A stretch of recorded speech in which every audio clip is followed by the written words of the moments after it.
That's it. Red light. So that one there. This one here. Yeah. You up here, up there, Oh, on the screen. Oh, You can stand and talk. It's fine, and just project to the what you wish to say, and then Okay, so just yeah, press just talk. this. Yeah, just press that, and then.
Okay, so first I'll do the fire evacuation procedures. So there's no fire alarm scheduled for this evening. Therefore, if the fire alarm sounds, please evacuate the building immediately. The fire exit is located at the rear of this room. Go down the stairs unless otherwise instructed and meet in the War Memorial Park. Please note this meeting is being webcast live on the internet. Reminder to switch your phones off or turn to silent. And can I remind members and officers that in order to be heard clearly within the room by those present and on the webcast, you must speak directly into your microphone. So I am now going to please remain standing while I say, while my special guest, Bright, from the New Testament Church of God in Popley, is going to say a few words. So if you'd like to stand again for that, sorry.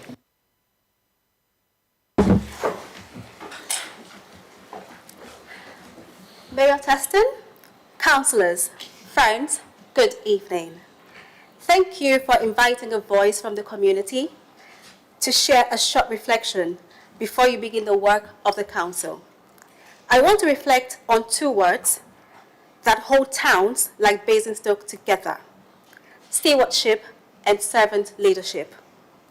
Both are ancient ideas and both still speak today. Stewardship.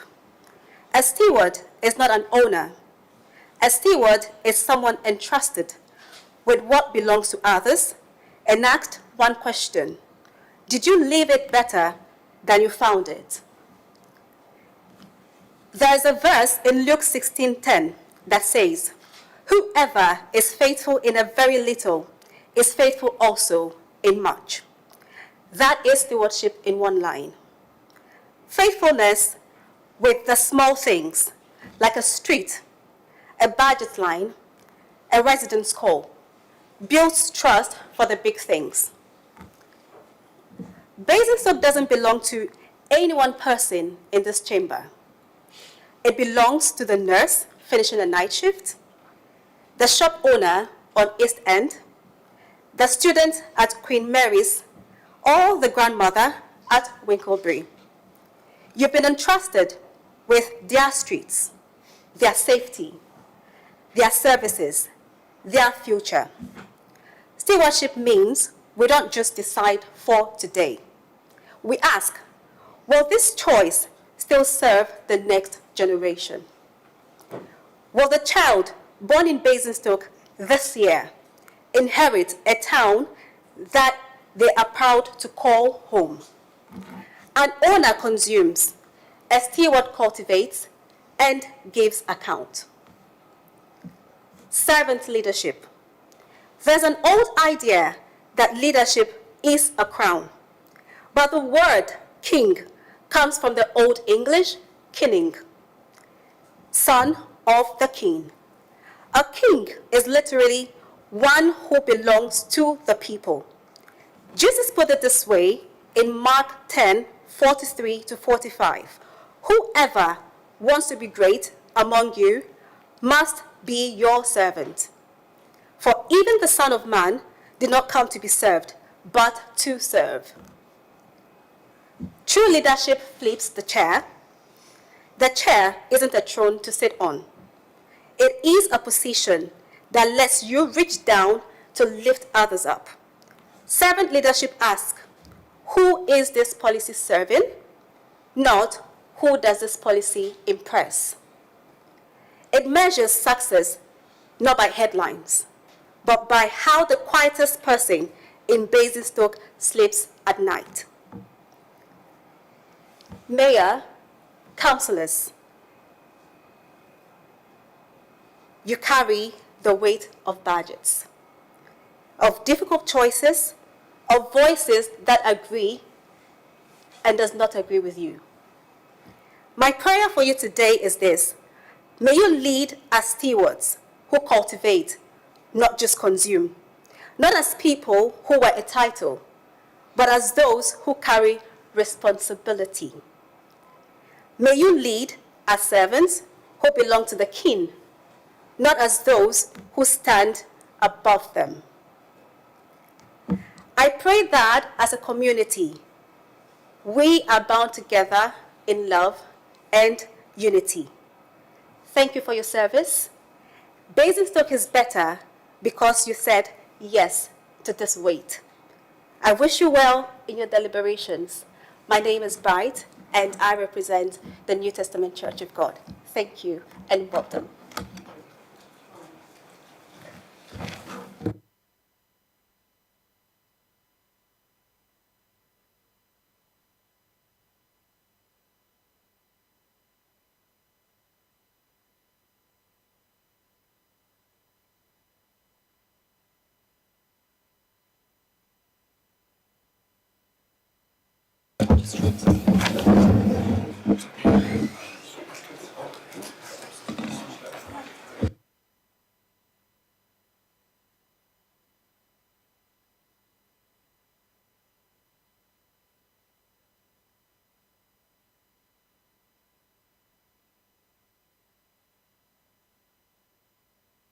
Right, okay, now you can hear me again. I don't know what happened there.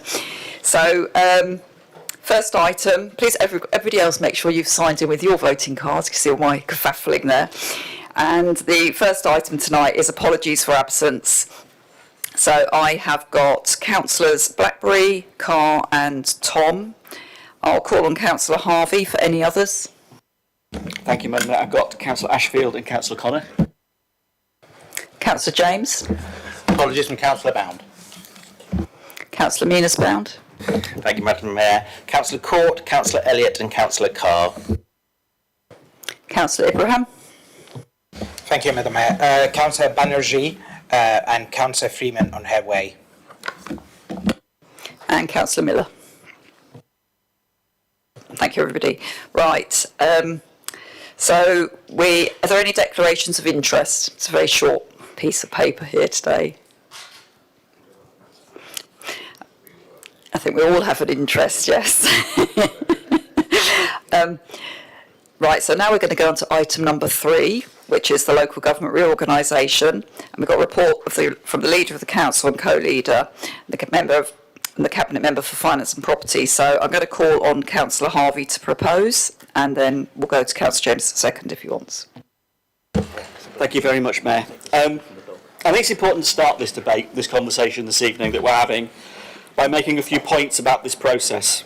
We didn't ask for local government reorganisation in the first place. We certainly didn't ask for the process that we've gone through to get to where we are today. And we're doing the very best we can with something that we have not designed ourselves by any stretch of the imagination. And there are very different views out there about how this should proceed. And I think it's important to say that the government have thus far been clear in what they've said. And if they were to change their mind on certain aspects, it would make life a lot easier for a lot of us. But thus far, their diktat has come down to lead us to where we are tonight. And let's be clear, it wasn't in the government's manifesto, but we are where we are because the government has approved the bid we submitted alongside the majority of councils across Hampshire. It was our bid that won. 4 new councils will be created, not the large remote Hampshire County Council option. That outcome was in no small measure, that victory of our bid was in no small measure, to the excellent work of officers, the stakeholders and the residents who did come together to make the case for North Hampshire. And in the end, it left the county very isolated. Their response has been to pursue a judicial review, spending hundreds of thousands of pounds of taxpayers' money on a legal challenge that every KC who has so far opined says has no merit. So while they play politics with public money, the 3 northern district councils are getting on with the job that we've been handed and have no intention of slowing this process down. I want to acknowledge our partners in this. Colleagues of Hart and Rushmore who have worked alongside us every step of the way. This isn't just a Basingstoke project. North Hampshire works because all 3 of us are committed to it equally. And the job ahead of us is to develop options for a new council that will be elected next May. And we need to give them options for them to consider. And we begin now by bringing services together, by working with our health, our business, our voluntary sector, our residents and our parishes to try to build a common vision for North Hampshire's future. The government has made neighbourhoods central to devolution. And we will work with our communities to define what that means here. local places as the building blocks of joined-up service delivery. But let's be clear about what we're building. North Hampshire is an economic powerhouse. We generate £19 billion of gross value added, more than the Solent. We are one of the most productive local economies in the country. So unleashing that potential so that everyone benefits must be a founding priority of the new council. We have no intention of carbon copying Hampshire County Council. For years we have railed against their failure to understand our community. For me, the defining moment was the closure of Fort Hill School. A tone-deaf decision that said everything about how little Hampshire has ever actually understood Basingstoke and Deane. We are the Rebel Alliance, the lot in the north that could never be tamed to the county's ways. To those on social media who suggest that we do not understand social services or children's services, that we do not have the experience, well, I think you missed the point. And let me be clear, we do not want to reinvent the county council. That's failed people in our borough for years. We want better. We're planning for better, and we know we have to deliver better. So what's the new council actually for? Let me be really simple. It exists to give every person in North Hampshire a fair chance to thrive wherever they live, whatever their background. A council that invests in prevention rather than picking up the pieces, that backs our economy while lifting up those who haven't had chance yet to share in its success, close enough to communities to understand them, and strong enough to act. Not Hampshire County Council with another name, but something genuinely better. And we should say something directly to the people who will make this happen, the thousands of staff across 3 district councils and a county council whose knowledge and commitment are irreplaceable. They are not an afterthought in this process, because as we build the transition and transformation with them, we take them with us. We're not doing this around them. They are fundamental to this process. But we should also be honest about the risks. The Institute for Government has noted that previous reorganisations have had a very long tail of disruption lasting years. The financial risks are real, but they're manageable if we transform and modernise, if we integrate services now, if we lead implementation rather than wait. We have a responsibility to get on with it in the best interests of our residents so that we lead it and shape it and it is not done to us. And that is a critical point. If the government are hell-bent on doing this, and Hampshire County Council take the view they do, Can you wrap up, please? we should not be left to them alone to do this. This paper sets out the democratic landscape, but within the constraints of the government's figures, in the wards being wards, not county divisions. It also sets out the process for appointing the joint committee, and it gives the delegation of powers to myself as leader to appoint, but I also say that the leaders of the Conservative groups and Labour groups will be our substitutes on this process moving forward. Thank you, Paul. Councillor Gavin James, you are seconding. Do you wish to reserve your right to speak? I shall reserve my right. Thank you.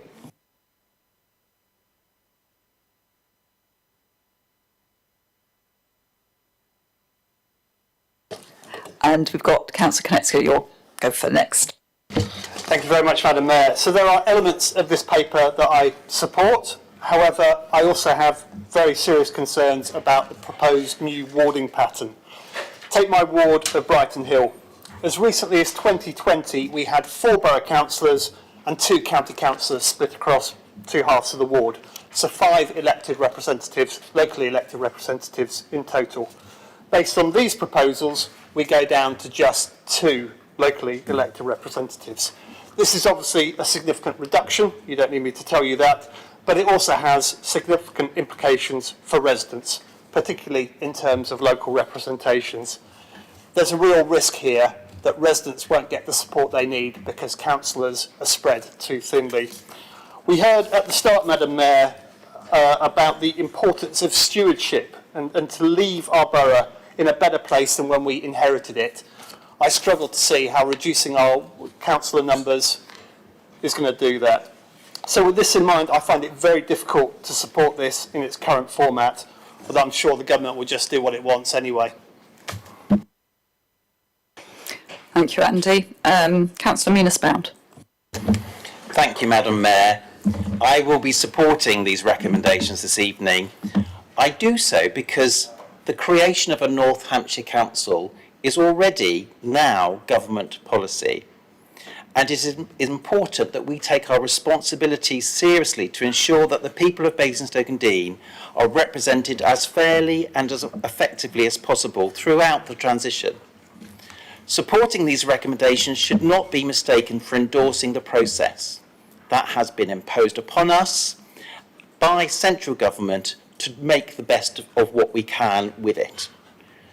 What we have before us tonight is not, for those of you who might remember, a full boundary review.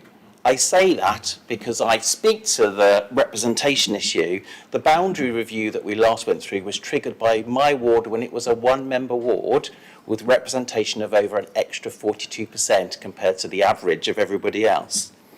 That is truly difficult when it comes to representation. And I agree with councillors who have already spoken about making sure our residents' voices are heard.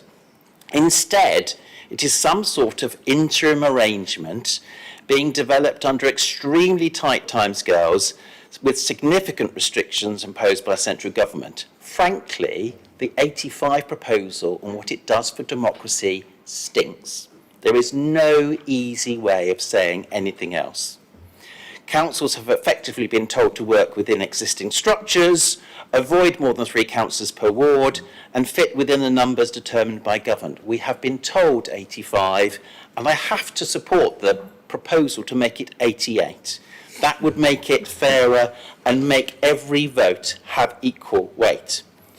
As Conservatives, we believe one person's vote should be worth as much as any other's. Oh.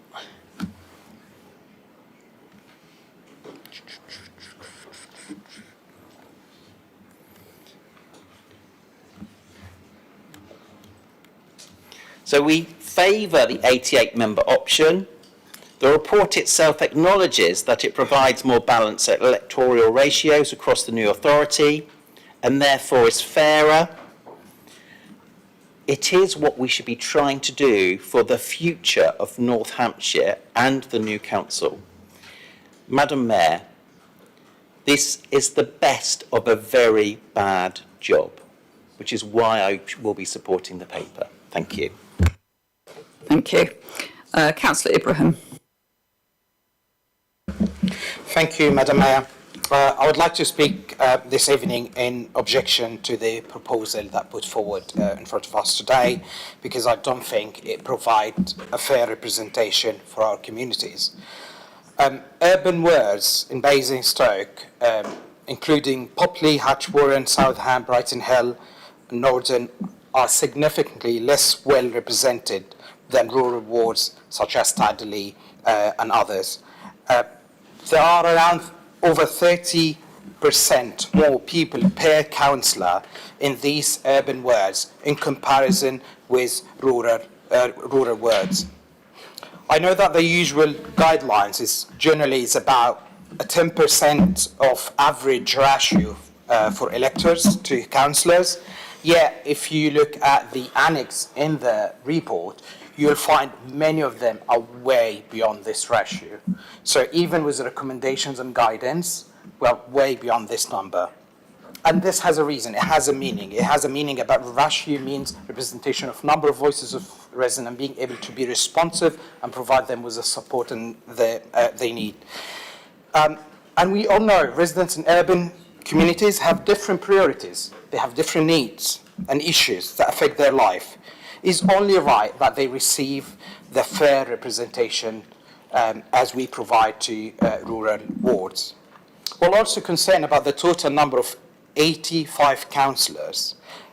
I know this number is based on an indicative number that has been provided or included, in the reorganisation proposal, but with a provision that the Boundary Commission will come in and do a whole new full review and full audit to the wards and the new wards arrangement and then use that number, but not to use it as an interim solution based on the current wards arrangement.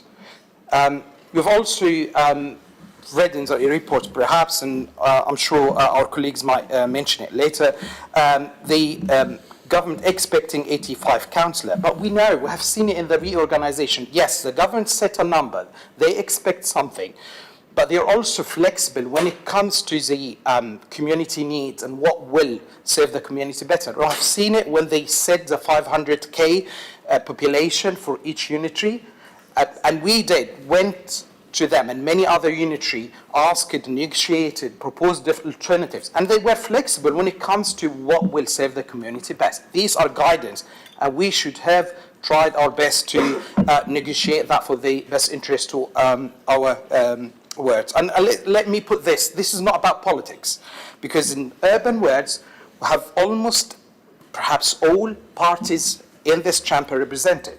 We have all parties, we have Conservative, Lib Dem, Independent, Reform, Labour. So this is very much about making sure that residents in urban areas are very well represented. They have enough councillors to serve with the capacity to be able to serve their needs and have a fair representation. The Labour group will do their best to, whether that's writing central government, whether that's working with you to look into a better arrangement to ensure that urban wards have a fairer representation. Therefore, I oppose and I will not vote in favour of this proposal. Thank you. Thank you. Councillor McCormick. Thank you, Madam Mayor. There's much to commend in these proposals. I'm sure we're all relieved we're not part of a much larger unitary authority.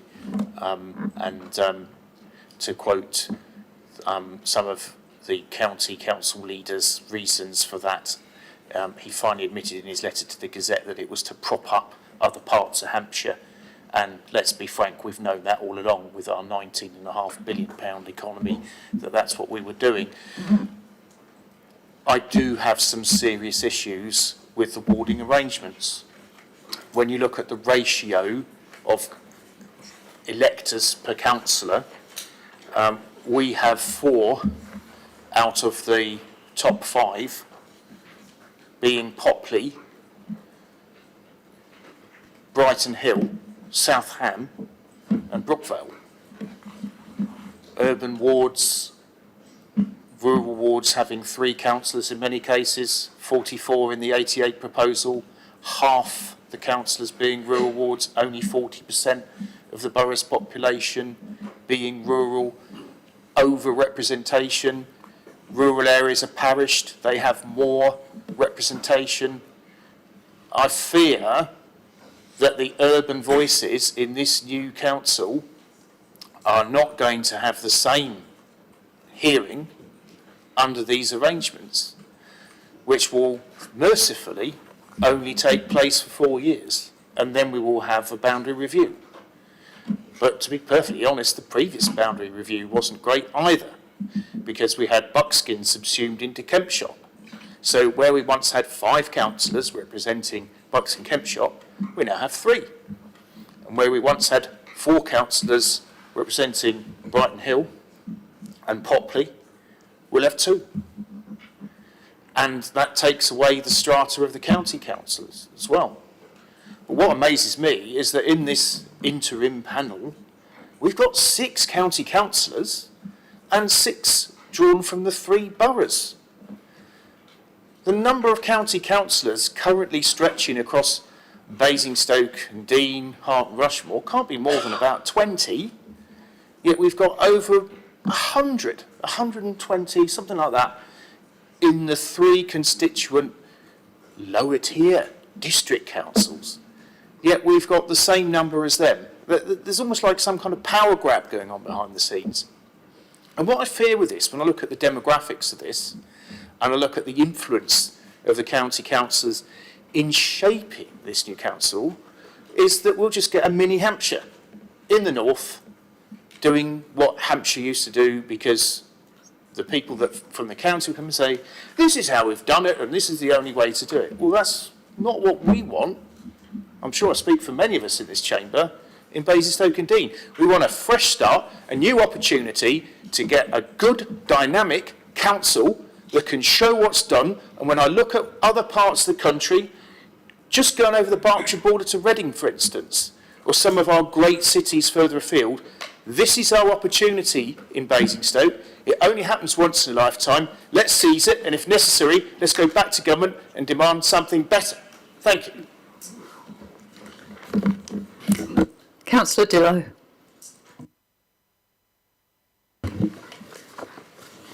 Thank you, Madam Mayor. This report, I suppose, does acknowledge the 88-member model delivers a fairer electoral equality across the New Hampshire unitary. But I suppose my concern is that under the 85-member model, residents in my ward of Kempshott and Buckskin, as well as residents in Whitchurch, Overton and Laverstoke ward, would be among the most underrepresented in the new unitary authority. Now, unitary councillors in these wards would represent significantly more electors than the proposed North Hampshire average. They would represent well over 4,000 residents each, when the average is about 3,300. And other wards would enjoy considerably lower ratios. And I suppose that really matters because these won't actually simply be borough councillors carrying out the same role they do today. They will be unitary councillors who will be responsible for the full range of services currently delivered by both borough and the county council. So they will have larger responsibilities, greater workloads and more casework. So given that reality and given that the report itself recognises that the 88-member option produces a more balanced representation, is it not reasonable to conclude that the 88 councillor option should in fact be the primary proposal, as it would provide fairer representation and better support the report's stated aims of maintaining visibility, accountability and also a strong community representation? Thank you. Councillor Ganesh. Thank you, Madam Mayor.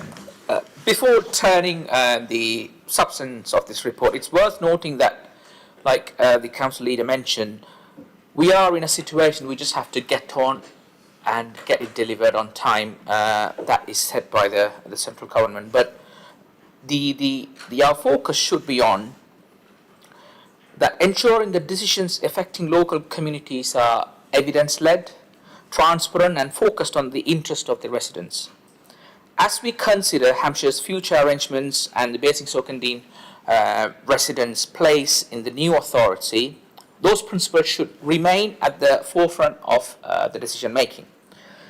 So, turning into the paper in front of us today, I support the principle behind the proposed interim voting arrangement. As a councillor who represents a section of urban and rural, this is not about urban and rural. This is about the number of residents or constituents or that we represent in our ward. So, establishing a democratic structure in time for the shadow election is clearly the necessary aspect if we are to deliver the new authority within the government's timeline. It is important that the local council shape these arrangements rather than having a solution imposed on us. So it's also important that it remains uncertainty because the final approval ultimately stays with the department or the Ministry of Housing, Communities and Local Government. Nevertheless, that we should put forward the model that best reflects our communities and provides fair representation. On that basis, I strongly support the higher number, which is 88 members. Like Councillor Dillow mentioned, there are 2 wards will be benefited in our borough, as it appears offer the strongest basis for maintaining appropriate democratic representation across Hampshire. Likewise, I support the transition to a statutory joint committee once the structure changes orders are in place. I recognise that some delegated authority will be necessary to enable timely decisions as this process progresses. However, it is important that members remain meaningfully involved in decisions that will shape the future of our local government for our residents. So the regular reporting to members, clearly defined limits on delegated authority and transparency criteria for when matters should return to council would help strike the right balance between the flexibility and accountability. So in summary, I support the proposals before us and recognize the need for agility as we move through the process. However, strong democratic oversight, transparency and accountability must remain at the heart of these arrangements. Whatever the structure ultimately emerges, our residents will judge its success not by the governance diagrams or organizational charts, but by whether the services remain accessible, whether they know who to contact to, accountable and responsive to the communities we serve. So I urge members to support the 88 model and kick off this process and deliver a timely local government organisation. Thank you, Madam Mayor. Councillor Miller. Thank you, Madam Mayor. I've got a lot of red lines in this document.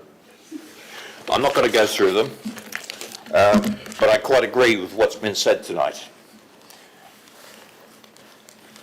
I'm getting very confused in some of the language that was put into this paper. Now, I think some of the language put in this paper, you hear adoption, you hear some of these responsibilities of the Joint Committee. It's not meant to be making decisions, but it's making decisions before we get any elections for the shadow authority. So that is confusing. The thing about the 88, that is the one that I support, absolutely, because I think we're all sensitive, and it's been said many times about local government reorganisation. The one loss that's occurred is the lack of representation to the residents. That's been across the country. So, and I'd just like to bring your attention to paragraph 2.10 in the paper, when it says that implementation, I quote, may be the implementation plans may be substantially amended by the shadow unitary councils once elected. And I think we need to use that as a tool, that once we get to that stage, then we can really delve into the proportional representation, I'll use that expression, between council representation and our residents, because I think that's vitally important. It's going to be a bit of a pepper pot system across the whole of the new council, because you've got some urban parishes. We have one in Rookstown, we have two in Chinham, apart from the rural parish councils. That's when parish councils start to become very important. And in this document, it also states that we can create parish councils. And I think it's very important that that will be a useful tool as well to improve our representation, even in the urban areas. So, to keep it short, Madam Mayor, thank you very much for the opportunity, but I'll support the 88 version of this warding arrangement. Councillor Cupit. Yes, thank you. Good evening, Mayor. Good evening, Council. I have to say I'm genuinely puzzled by the position of the Labour group this evening.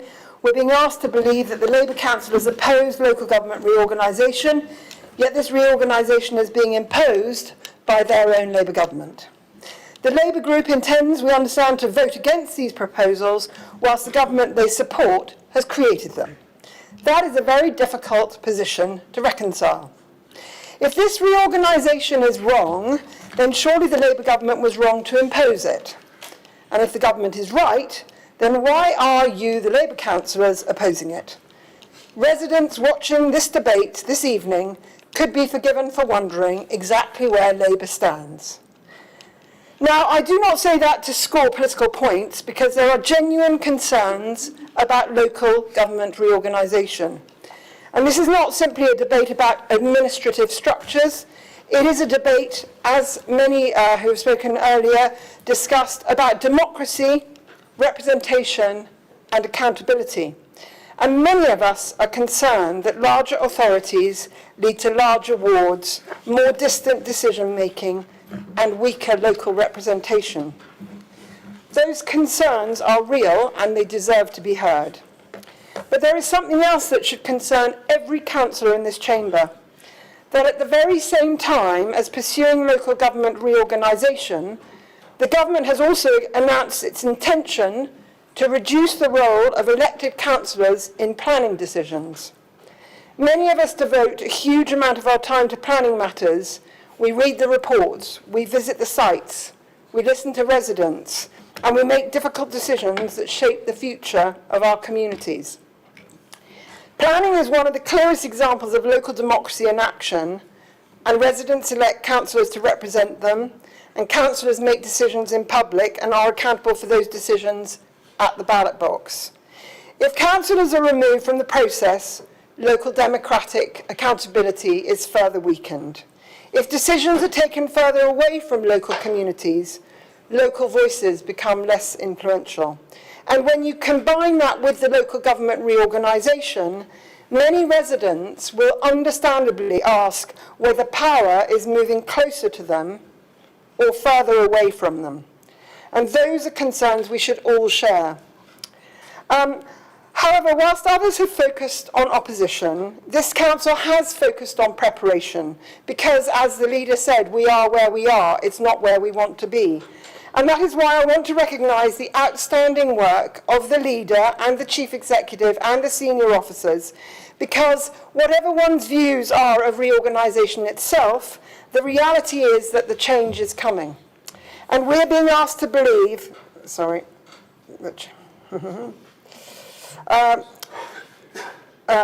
alongside our senior officers, he has worked tirelessly to ensure that we are not simply passengers in this process, but active participants.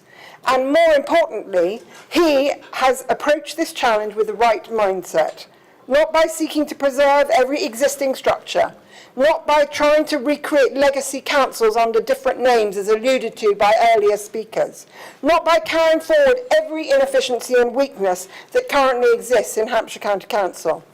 Instead, the leader and the executive have recognised that we have been presented with a blank canvas and that we should use it wisely. We will not reinvent the wheel, but neither will we simply replicate the past.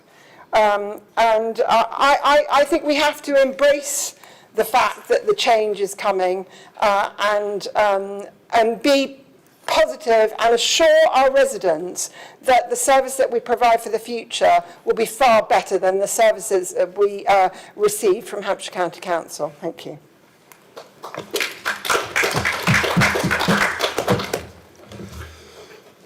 Okay, that's all the names I've got on the list. Councillor West.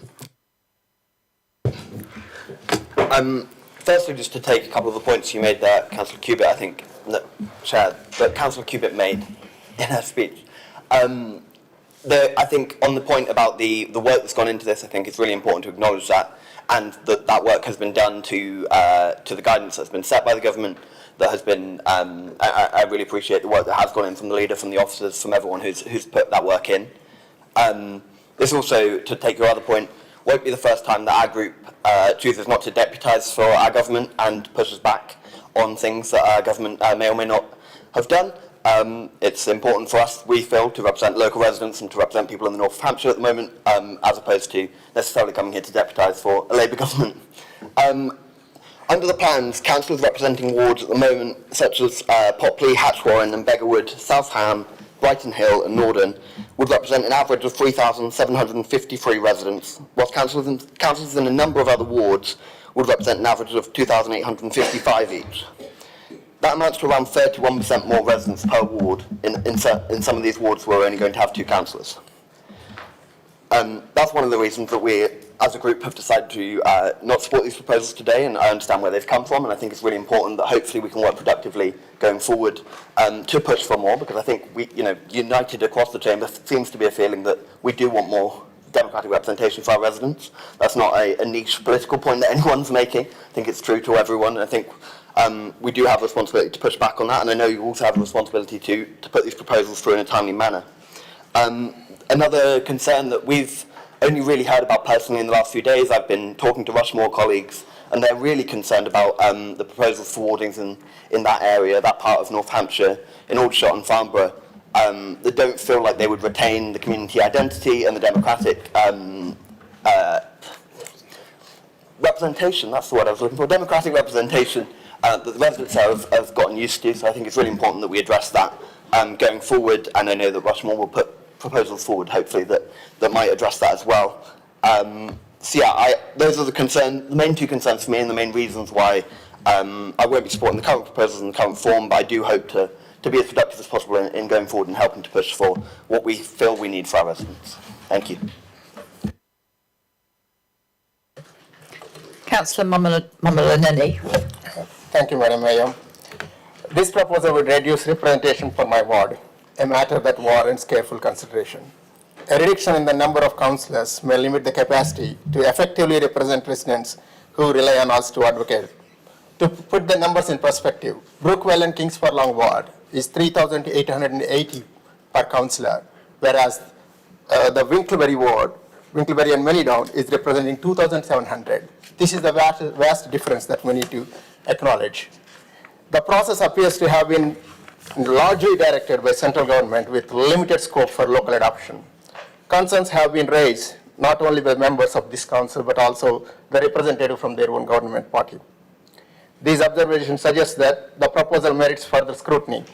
The issue at hand is not partisan, but relates to the principles of fairness and the effectiveness of local representation. So it is therefore appropriate to consider whether these changes would strengthen the democratic engagement or diminish it. For the sole reason of my residents, I will not be supporting this motion. Thank you very much. Councillor Hart. Thank you, Madam Mayor.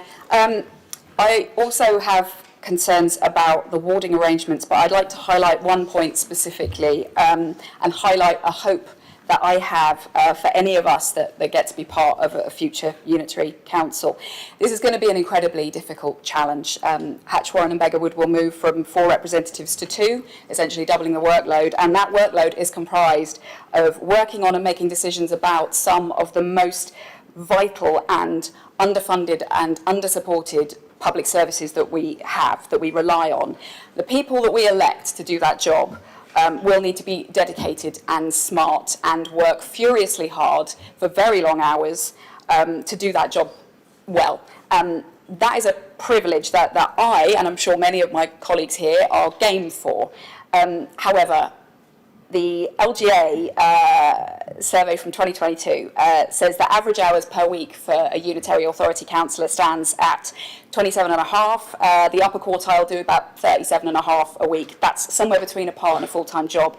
And the allowances, we know, will not rise in line with the doubling of work. In other unitaries, it sits between 10 and 15,000 per year. Now, I feel that it might be a little indelicate to raise the spectre of our own allowances on a really, really important discussion like this, but I think it is relevant because of what it means for representation among our representatives, and that's the key thing. I do understand the public service argument. I myself work pretty much full time on this, and I'm happy to do so, but I'm able to do that because I have the privilege of a support network that most people do not enjoy. This warding arrangement on its likely remuneration will further disenfranchise disadvantaged and minoritised communities and prevent them from representing their communities. It will remove valued and necessary voices from being heard.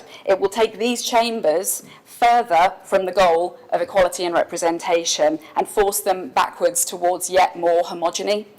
And aside from the unfairness of this for those communities and the negative consequences for underrepresented communities, this should be hugely worrying for all residents, because representation for residents should be about merit and not privilege. This is going to be a job that requires shed loads of merit, and that is not what we're going to get. I stand ready to do my best at it if I get that chance, and I know that many of you do too, but this is a point that I really hope that anyone involved in the new council will take on board and take steps to ameliorate.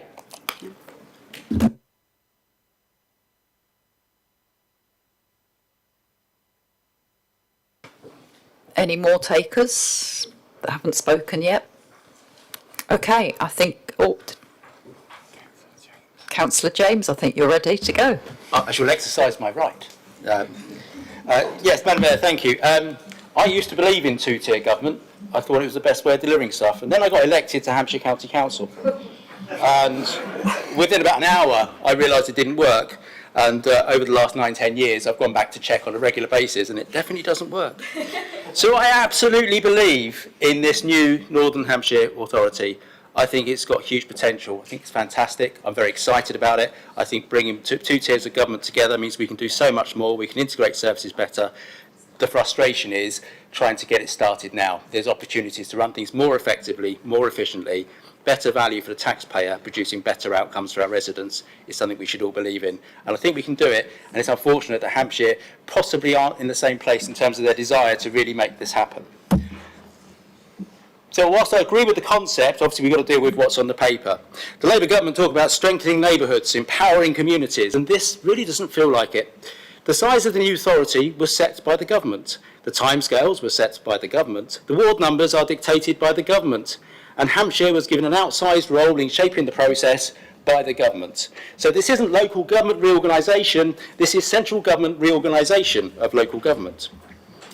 My biggest concern, and I think I won't repeat what Councillor Hart said, is around this reduction in councillors. We currently have 146 councillors, albeit I appreciate a number of us are two of those, and it's going to drop to 85. That's a huge leap, given that most of us are going to be going for a much bigger geography. We're all going to be mocking up on the Wikipedia Rushmore page and looking up what Farnborough is and Aldershot is. They'll be doing the same to us, don't worry. We're going to adopt all those new services, children's services, adult services. Whilst most of them are statutory, the need to go through the process of scrutinising what's happening is really, really important. So I do think these 85 councillors are going to be really busy, and it's quite frightening, as Councillor Hart's just said, that those 85 councillors, I don't think you can do it as an evening when you get home from work. It's going to be something, I know daytime meetings, and I'm lucky I can take half a day off work, and I generally approve it when I apply for it. Others won't be in that position. They're going to have to sacrifice career opportunity if they want to be involved in local government, and there is a real fear. When I first got elected to Hampshire County Council, I arrived as a young, sprightly 46-something, and I think I lowered the average age massively by being there. And it was at that point, it just was like an old gentleman's club, and I fear that we are going to be in the same place as a new authority and won't have the voices of the people that actually use the services, access all those services. So I'm really quite worried about the number. So in relation to tonight's paper, what we're left with, unfortunately, is not where Paul and I started this process, where we did have a go at making it a lot more representative and felt that 110, from 146 down to 110 was a good way to go. Apparently the government spreadsheet can't deal with that third digit, so it comes down to 99. We could have worked out to 99, but we got pretty much a hard no from the government saying no, it's 85. I absolutely agree with everyone, and I know this spreadsheet well, I've played with it a lot. We go back and we say 88. In my honest opinion, that is the best we're likely to get out of government, is persuade them that 88 is not that much different from 85. It's better representation, and it's the least sort of worst outcome that we can achieve. So I think we should go back and make it clear to government 88 is our preferred approach, given the options we got, but we have to put something forward for 85, which we have to do, because the government ultimately will do it for us if we don't. So it is an unfortunate situation. I think government could have been a lot more generous in engaging with local communities and let us shape the process, but we are where we are. So I shall support it reluctantly on the basis that we've decided the best thing we can do, given the tight prescription we've got from government.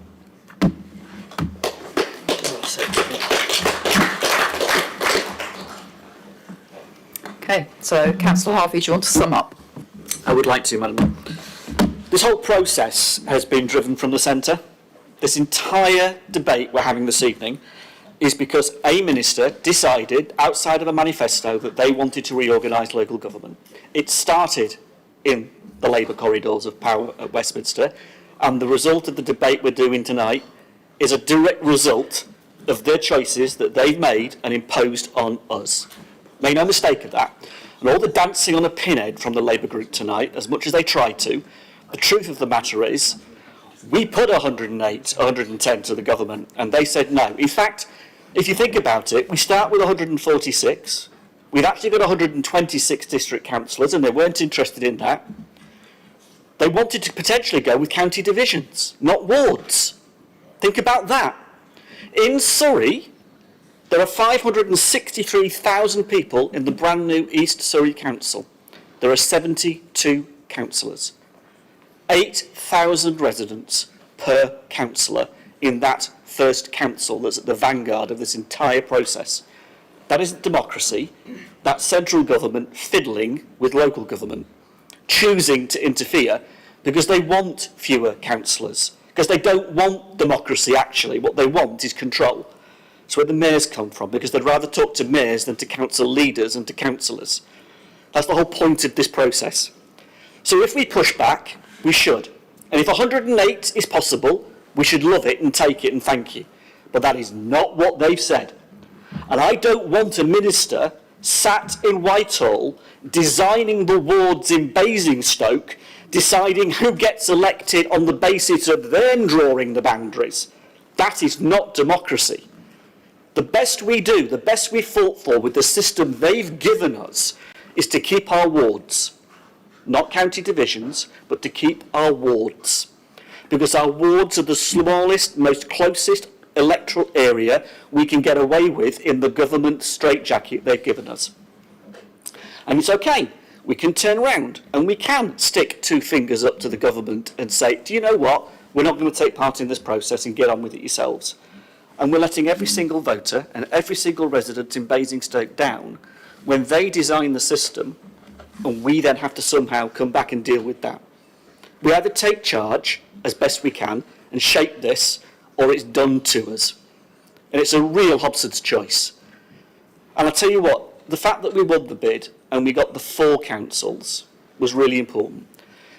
Because to think of the greater, wider Hampshire that would have been if we had not won that bid, including East Hampshire, including Winchester and Rushmore and Hart and Basingstoke and Deane, in a humongously sized authority greater than the size of Greater London, think of the kind of representation that then would have been considered as part of this debate. So if we see leaflets, and if we see letters, or if we see any representation beyond this chamber from our Labour colleagues that decides that they are the ones championing democracy, they are the ones standing up for North Hampshire, they are not alone in that. The 108 would be the perfect figure, the 110, because that would be effectively everybody truly represented. The government aren't bothered. They're not listening. 88 is more proportional. It is more real. In the context, they've turned around and said, you've got to have 85. The 85 should have been indicative. They shouldn't have gone back on the bid, which would have said it was indicative, not permanent, not set in stone. They chose to change the goalposts, but then again, they've done that throughout this entire process.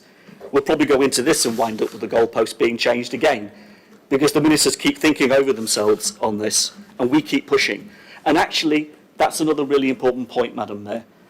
The local councils network, the local government association have been pushing back on this for the benefit of all of local government, because our voice needs to be heard in those corridors of power, and it's not the other way around. But I sat in a meeting a couple of weeks ago where Alison McGovern made it absolutely clear the timetable's not changing, the arrangements aren't changing, the straitjacket is there, get on with it.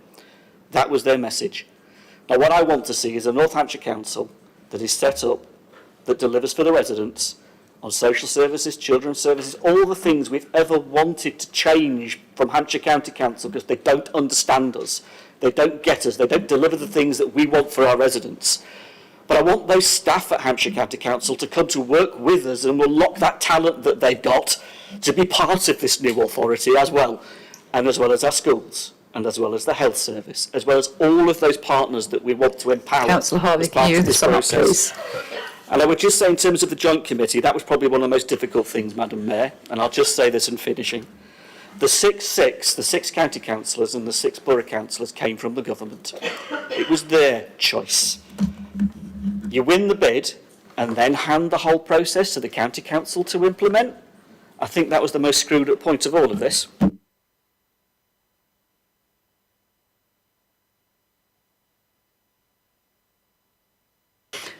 Right, well, I think it looks like we are going to a vote. So we're going to be doing a show of hands. electronic vote. Here it comes, okay?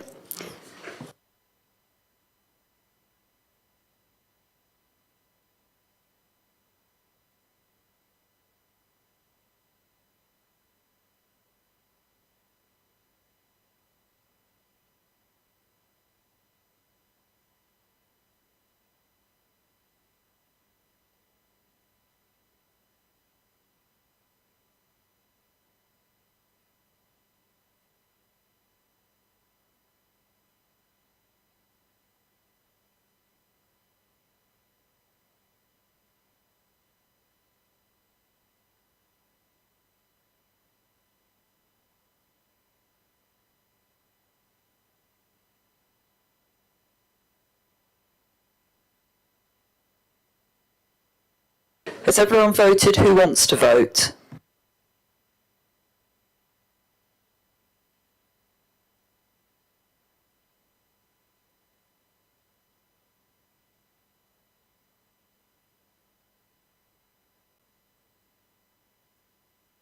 The recommendation is carried. Right, well that's, there's no more items on the agenda.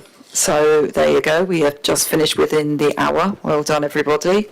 Thank you for a lot of very passionate but quite okay debate. Thank you.